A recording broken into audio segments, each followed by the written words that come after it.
On a night when the Winnipeg Jets' top snipers were having no luck, Brandon Tanev found all the magic.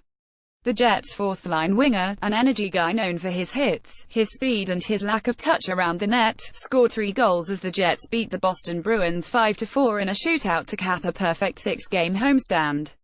Tanev had just 4 goals on the heading into the game, but he scored in each period on this night for his first career hat trick.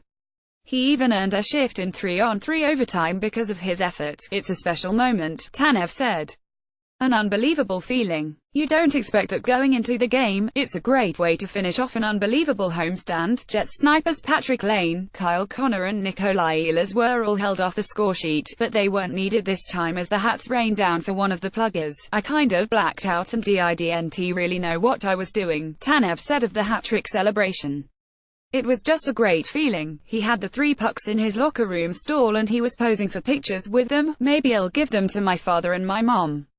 Those are 3 special pucks." Neither team was able to score in overtime and it came down to the skills competition, where Lane scored on the Jets' 4th attempt to put Winnipeg ahead and Connor Hellebuyck stopped one last shot from Danton Heinen to seal the win.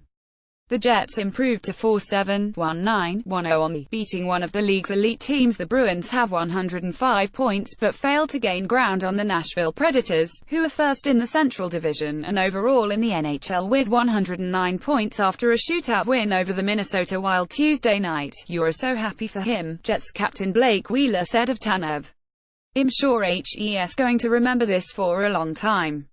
That was as excited as I've seen our bench all year." The Jets were undisciplined and sloppy in this game, something they will have to correct before the playoffs begin in a couple weeks, but still found a way to win. They took 5 consecutive penalties, including a major to defenseman Josh Morrissey, and allowed the Bruins to get back in the game despite trailing 3-1 after 2 periods. Top center Mark Scheifele had a bad giveaway that led to a late first-period goal by Boston's Ryan Donato, and also took a needless cross-checking penalty in the 3rd period, allowing Torrey Krug to score a big goal. Even coach Paul Morris got into the act. With Morrissey serving his boarding major, Heinen scored a power play goal to make the score 3-2 moments after barely keeping the puck in at the blue line. Morris challenged the call for offside, but the replays were inconclusive and the Jets were assessed a minor penalty for delay of game. The Bruins got a goal from David Pastrnak on the 5-on-3 advantage. But Tanev was not done. He had scored a controversial goal in the first period. Replays were inconclusive after referees ruled a goal on the ice, and snapped home a wrist 16 seconds into the second while on a 2-on-1. He capped his great night with a short-handed wraparound goal on Anton Khudobin just 53 seconds after Pastrnak tied it, to give the Jets the 3rd lead of the game.